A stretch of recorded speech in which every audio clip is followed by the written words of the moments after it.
Okay, so the next thing that we're going to talk about is the dependency tree.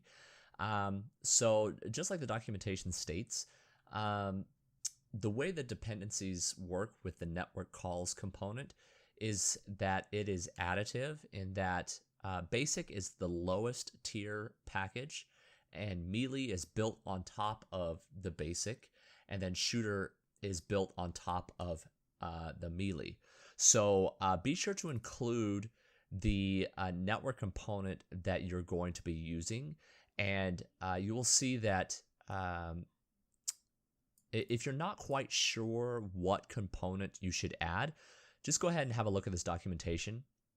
It will tell you the proper component that you should add. So if we look at, for example, the pre-built prefab, this character, this basic.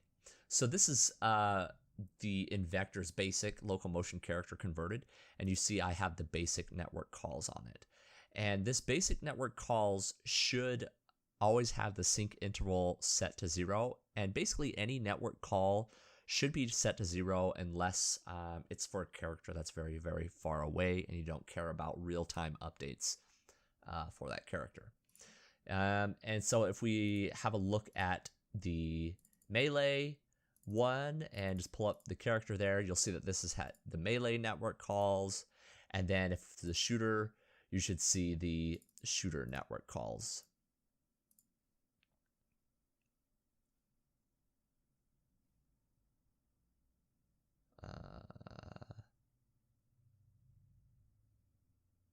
Here it is. I don't know why I didn't see that before. Okay, so the shooter network calls.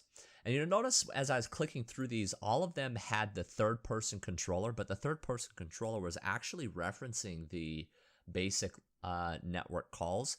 So this shooter network calls actually builds on top of the basic, so it supports all the basic components, all the melee components, and now all the shooter components. So you need to include the highest tier network calls component that you're making use of.